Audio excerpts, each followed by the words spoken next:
Our scripture reading this morning comes from the Gospel of Mark, chapter 7, verses 1 through 8. And if you'd like to follow along in your bulletins, you're welcome to do so as the text is printed in them. Let us hear these sacred words from the Gospel of Mark. Now, when the Pharisees and some of the scribes who had come from Jerusalem gathered around Jesus, they noticed that some of his disciples were eating with defiled hands, that is, without washing them. For the Pharisees and all the Jews do not eat unless they thoroughly wash their hands, thus observing the tradition of the elders. And they do not eat anything from the market unless they wash it. And there are also many other traditions that they observe, the washing of cups, pots, and bronze kettles. So the Pharisees and the scribes asked him, "Why do your disciples not live according to the tradition of the elders, but eat with defiled hands?"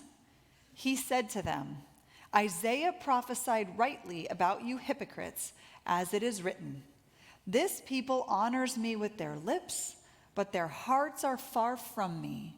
In vain do they worship me, teaching human rules as doctrines.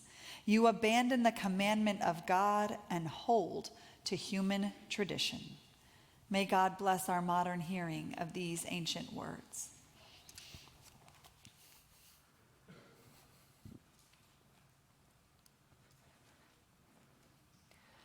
Some days ago, in preparation for my message, I was reading a blogger, a university preacher, and she was attempting to find ways to relate the lectionary gospel text that Pastor Angela read for us just a few moments ago to the Labor Day holiday tomorrow. And she shared a story on her blog that resonated with me. She said that once upon a time she recalled being at a restaurant and using the bathroom, and there in the bathroom was a labor poster that simply read, "Employees must wash hands for 20 seconds before returning to work." Well, skeptically, she mumbled under her breath, "Really, is that supposed to make me feel better?" And then she began to think of alternatively all the things that poster could have said that would be better than that, for she sensed there was some sneaky marketing going on. It was posted in a place where both employees and customers could see it. It was in a nice frame. And she said it would have been so much better if it said employees must care about the customer, or employees must make a concern about a customer, or better yet, employees must love the customer. And in that moment, she just thought, rules, rules, rules. We walk into our scripture passage this morning, and that is precisely what Jesus discovered the Pharisees consumed over. Rules, rules, rules. Hand-washing rules, nonetheless. For the Pharisees were awfully critical of Jesus' disciples in this text, for the disciples were eating a meal with unclean hands. The Pharisees shared with Jesus, "Jesus, you ought to know better. You know the tradition of the elders. When we go to the marketplace, we must wash our hands. That includes our cups, our pitchers, our kettles, because that hand washing is something that really is important to us. And it's one of our human purity laws, Jesus, and we really want you to remember how important it is, for it's part of what's sustaining who we are." And that's when Jesus calls the Pharisees to the table on this. Unlike other scripture passages where Jesus is connecting with the Pharisees, what you don't get here is a dialogue that deepens them, nor do you get Jesus sharing with the Pharisees a parable. Instead, it's just a prophetic quote from the prophet Isaiah. "You hypocrites! You may have the labor poster on the wall, but you ain't living it. You have been consumed by your human purity laws to the point at which you have lost sight of God's commandment, the greatest commandment, which is to love." Pharisees, the priority is love. Now, before we go any further with this, for those of you who have ever attended one of my Bible studies, You know that one of my interpretive lenses whenever it comes to encountering a story about the Pharisees in the New Testament is to resist the temptation to just immediately throw darts at them and say, oh, how could you? For when you think about it, the Pharisees are religious insiders. And oftentimes there is a bit about the Pharisees that reminds us, yes, of us. I remember just a few weeks ago when I was one of the Pharisees in this text. My family was on a beach day, and we had set up our beach umbrella out on a Naples beach. It was a beautiful summer day, and about an hour after we set up our umbrella, a group came, and the way they were dressed and their music was such that I just said, you know what? I'm not talking to those people today. Holier than thou, I said, I'm not just a Christian, but I'm a minister, and I'm going to wash my hands of those folks. Well, an hour went by, and a breeze came and blew my umbrella up off the stand. And do you know that two of those people put down their drinks, chased after the umbrella for me, and then helped me put it back into the stand? And they were the ones who ended up engaging me. Meanwhile, I had created this human purity law for myself, rather religious, that I wasn't going to engage them. Just this past week, our worship team at the church was talking about this scripture passage, and they were remarking how easy it is for any one of us to create religious purity laws for ourselves that prevent us from loving our neighbor. A person with a different politics than our own, I'll wash my hands of that. Or a person of a different race, or a different sexuality, or a different ethnicity, oh, I'll wash my hands of that. Or a person with a different faith background, or a faith more liberal or conservative than ours, I'll wash my hands of that. Really and truly, we religious people sometimes can add to all of the otherization that exists in our world today. And when we are tempted to be like the Pharisees in this text, you know what Jesus does? Jesus taps us on our shoulder and says, no. The priority is always love. Next month, the interfaith group of Southwest Florida is going to be hosting a speaker here at NaplesUCC by the name of John Pavlovich. And recently, I've been reading one of his books that he wrote 4 years ago. And the title of the book is, If God is Love, Don't Be a Jerk. And the first 2 chapters of this book are absolutely extraordinary as Pavlovich talks about how often Christians have lost sight of their primary or first job.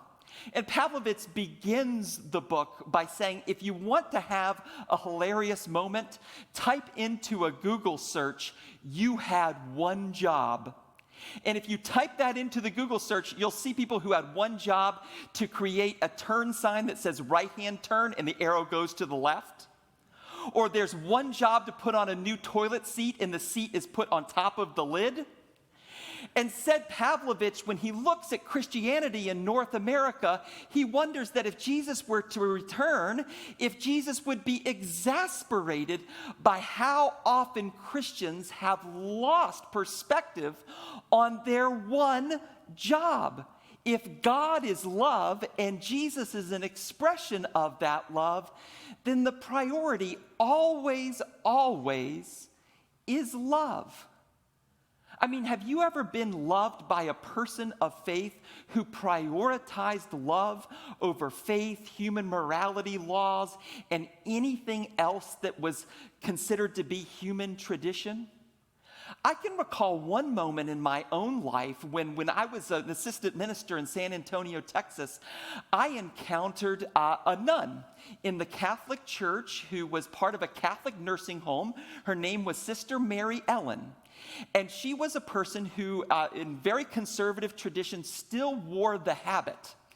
And when she struck up a friendship with me, I remember recalling the little notebook that she kept of all the prayer requests that I had that she would pray for me, a Protestant, for over and over and over again.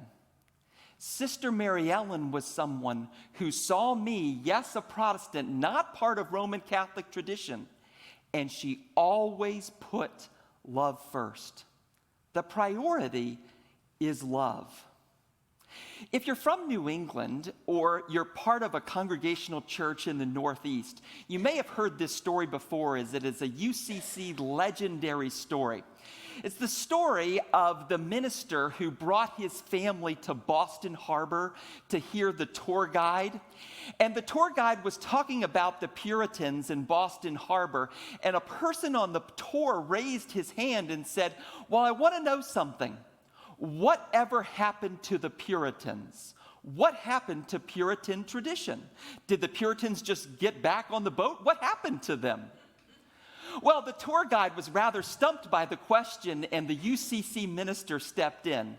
And he said, not to oversimplify congregational and Puritan theology over the years, but there was one brand of Puritan that survived, the Congregational Church, the UCC, as the Puritan theology morphed into other traditions. And then there was another brand of Puritan theology that did not survive. These were the people who washed their hands of the Church of England and then just continued to wash their hands in such a way that they began to be otherized from anybody else, and they dwindled down to a small group that was living on the margins, and they no longer exist. But the Puritans who do exist now, often they are part of the Congregational Church of the United Church of Christ. And the big decision that they made, to put love above and beyond any kind of human priority or human law. The priority is love, said Jesus back to the Pharisees. I'll close this morning with one of my favorite stories. And in many ways, this story does feel like a fairy tale when you consider everything that's on the news about religion and politics these days. But it is a hopeful story nonetheless. It's a story that Grant Wacker, an American professor of Christianity at Duke University, has researched extensively, and he loves to tell.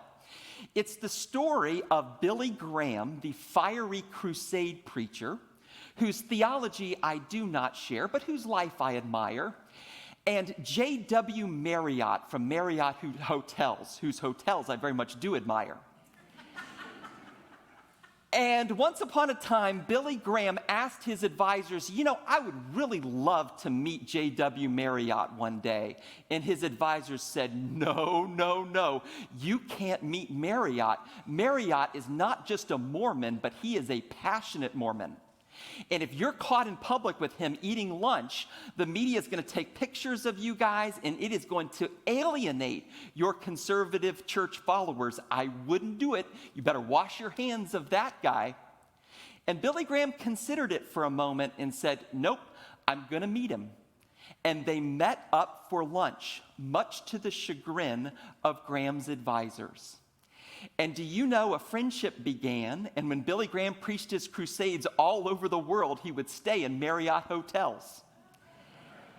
And in 1982, at a Massachusetts state prayer breakfast, Billy Graham shared with the masses that one of his best friends in the entire world, one of his most supportive friends, was none other than Mormon J.W. Marriott. I mean, what would happen if we made love the priority over all human purity laws, over all rules, over all human tradition? What would happen? I sense I know what would happen. More of the kingdom of heaven would collide with earth.